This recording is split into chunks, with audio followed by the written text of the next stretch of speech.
ರಾಜ್ಯಾದ್ಯಂತ ಮುಂಗಾರು ಮಳೆ ಅಬ್ಬರಿಸ್ತಾ ಇದೆ. ಹೇಳಬೇಕು ಅಂದ್ರೆ ಕರಾವಳಿ ಸೇರಿದಂತೆ ರಾಜ್ಯದ ಪ್ರತಿಯೊಂದು ಭಾಗದಲ್ಲೂ ಕೂಡ ವರುಣಾರ್ಭಟ ಜೋರಾಗಿ ಬರ್ತಾ ಇರುವಂತದ್ದು.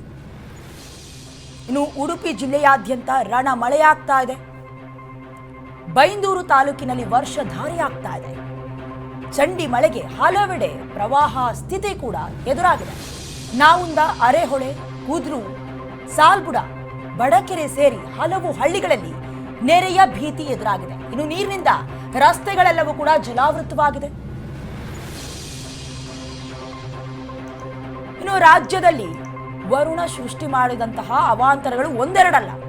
ಮುಂಗಾರು ಪೂರ್ವದಲ್ಲೇ ಜಿಲ್ಲೆಯಾದ್ಯಂತ ಅಥವಾ ರಾಜ್ಯಾದ್ಯಂತ ರಣಭೀಕರ ರಕ್ಕಸ ಮಳೆಯಾಗಿತ್ತು. ಈಗ ಮುಂಗಾರು ಮಳೆಯ ಆರ್ಭಟ ಮತ್ತೆ ಮುಂದುವರಿತಾ ಇದೆ. ಮಳೆ ಆಯಿತು ಅಂತ ಹೇಳಿದ್ರೆ ಕೆಲವೊಂದಷ್ಟು ಅಧ್ವಾನಗಳಂತೂ ಹೇಳತೀರೋದಕ್ಕಾಗೋದೇ ಇಲ್ಲ. ನೀವು ದೃಶ್ಯಾವಳಿಗಳಲ್ಲಿ ಗಮನಿಸ್ತಾ ಇರೋದು ಉಡುಪಿ ಜಿಲ್ಲೆಯ ಕೆಲವೊಂದಷ್ಟು ಪ್ರಮುಖವಾದಂತಹ ಭಾಗಗಳಲ್ಲಾದಂತಹ ಮಳೆ.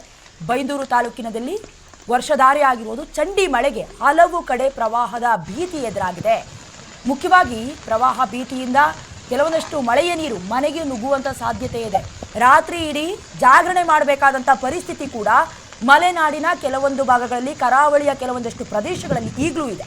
ನಾವುಂದ, ಅರೆಹೊಳೆ, ಕುದ್ರು, ಸಾಲ್ಬುಡ, ಬಡಕೆರೆ ಸೇರಿ ಹಲವು ಹಳ್ಳಿಗಳಲ್ಲಿ ನೆರೆ ನೀರಿನಿಂದ ರಸ್ತೆಗಳೆಲ್ಲವೂ ಕೂಡ ಜಲಾವೃತವಾಗಿದೆ. ಅಂದರೆ ಈ ಮಳೆಯಿಂದ ಏನೇನು ಎಫೆಕ್ಟ್ ಆಗತ್ತೆ ಅಂತ ನೋಡೋದಾದ್ರೆ ರಸ್ತೆಗೆ ಇಳಿಯೋದಕ್ಕಾಗೋದಿಲ್ಲ. ಅದು ರಸ್ತೆನ, ಕೆರೆನ ಎಲ್ಲವೂ ಕೂಡ ಸಂಶಯ ಮೂಡುವಂತೆ ಮಾಡಿಬಿಡುತ್ತೆ ಮಳೆ.